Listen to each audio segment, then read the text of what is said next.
Okay, so now we're going to move on to Jason Gibbs' talk, which is titled Cuckoo for Kleptos, Parasitic Bees in the Prairies.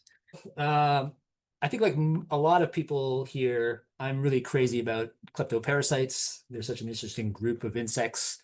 But taxonomically, they also kind of drive me crazy. So the point of this talk is just to kind of review some of the work that we've been doing in sort of taxonomy and faunistics in Manitoba about kleptoparasites and other bees. Um, I might change slides. All right.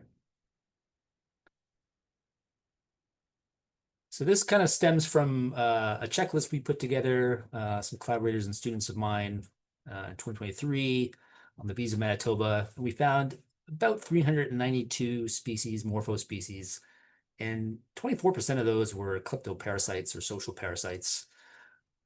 And so the, what I'm going to present here is really just some efforts to understand these species better, using kind of a combination of additional surveys, but also incorporating more DNA barcoding results into the work to try to test some of the taxon concepts we proposed in the checklist. I'll start with dialectus, of course. So we have two species in Manitoba that are social parasites, Michiganense and Cytocleptum. One of those we have barcodes for, but both we have actually UCE data, so they'll appear in future phylogenies.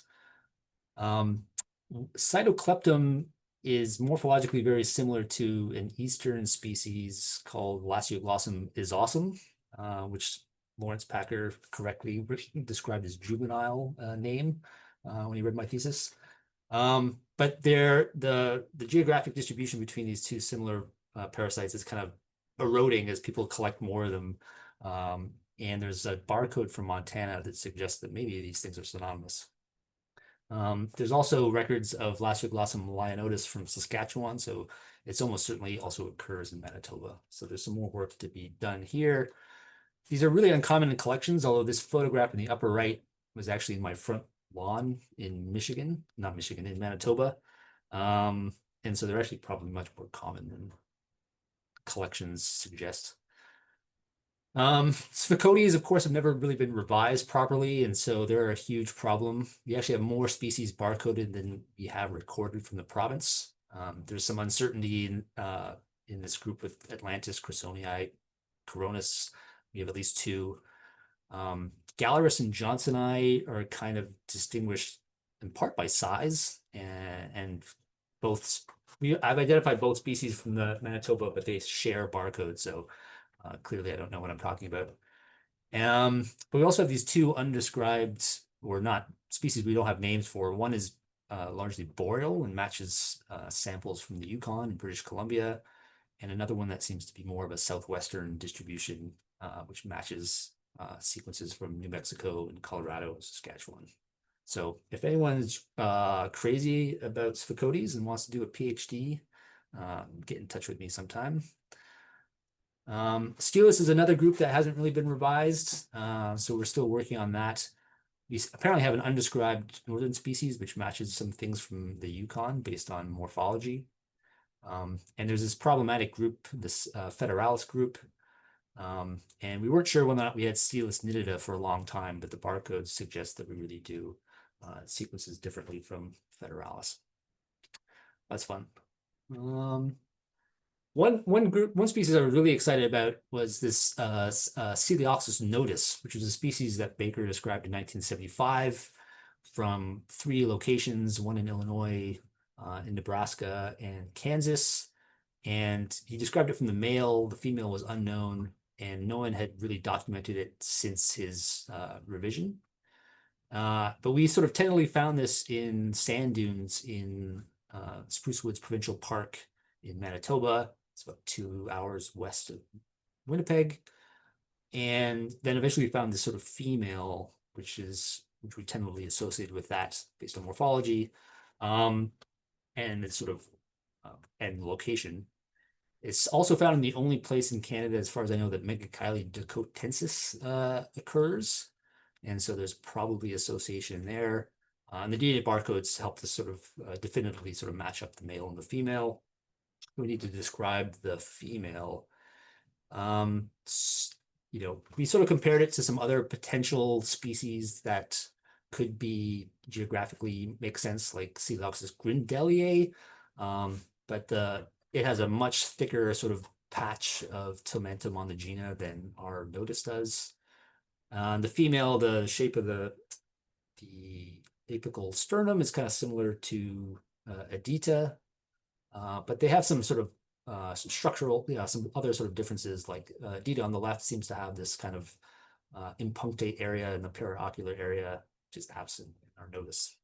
So that's kind of an interesting addition. So anyone who has these Adita, maybe take a revisit those. And if you're sampling bees in the Great Plains area and you have Megacali dacotensis in your samples, keep an eye out for this kleptoparasite. We have some interesting Haccopsites and Brachymolecta from the province, but we haven't barcoded any of these yet. So that's something on our list of to-dos. In Bombus, we have 3 of the 5 recorded species barcoded, including the Bombus bohemicus / ashtoni, which is kind of holding on in northern Manitoba, but we don't have any recent records of Sucklei. And Citrinus, which has been recorded in the literature, I've never actually seen in the province, but I'm not sure if it's actually here. One of the cooler parts of the fauna was this Neolara, which we found for the first time in the province. And Neolara vigilans is what it kind of keys out to. But there was this synonymous name, Malachi, that had been treated as the same by Shanks. But morphologically, they kind of appear different. You can sort of see some color patterns, hair pattern differences probably in these photographs. And they barcode quite distinctly. And there's actually maybe more than one thing that's barcoding as vigilans in addition to this. So this is a group that needs to be kind of revisited as well. Structurally, they're also quite distinct. So this is vigilans, at least supposedly vigilans on the left, and there's a much more kind of acute, long kind of mandibles and labrum versus Malachi on the right. So they're structurally different as well. But those are interesting additions to the fauna. Presumably attacking Perdita, although we're not entirely sure which one. Epioides we found in the province, and we barcoded it. I tried to get recent fresh samples for genomic work, but of course I couldn't ever find it again. So we'll have to go back and revisit some sites. Epiolus is very neat and tidy, and everything's been barcoded from the province. It agrees with all of Tom Montefurco's taxon concepts. And we've actually got the whole genome for Epiolus ainsleyii now sequenced, if anyone's interested in that kind of stuff. There's also a few other Manitoban bees whose genomes have been sequenced now. Triapelus is a little more problematic. It was actually never recorded from the province until we published our paper. But when we barcode things, some of the species that we've got documented here, like Grindeliae, Michiganensis, and Subalpinus, seem to match with other names that are in the barcode of life database. So this is something that needs more work to be done. And I know people like Tom Montefurco and I think Molly Reitmeyer are working together to solve some of these problems. So keep an eye out for that. If you have Triapelus, you should barcode. Nomata, unsurprisingly, remains a major problem. So we have a number of species barcoded. There's some deep divergences in some species like Maculata and Imbricata. And if you try barcoding any of the bidentate species, you'll be confounded because all of the clusters have multiple names associated with them. One thing I was a little bit surprised with was this species Nomata alpha, which I documented from Michigan and Northern Ontario and Manitoba. And it actually seems to barcode out with Nomata civilis from British Columbia, which I wasn't expecting. We also found Nomata skita mixed in with our Rubicunda and potentially Nomata armatella as well. So more species of Nomata than we thought. And so more work needs to be done on this, not surprisingly, hard group. Just for Contrast, these are types from the USNM. On the left is Civilis spokenensis, and on the right, which is a male, and on the right is type of Nomata alpha, which is a female. And you can see some structural differences. They both have a kind of wide base, some color pattern similarities on the abdomen. So I could believe that these are the same species. And in fact, I think the Civilis and alpha both have their type localities in Colorado. A synonym we proposed was synonymize Nomata arenicola with Fervida.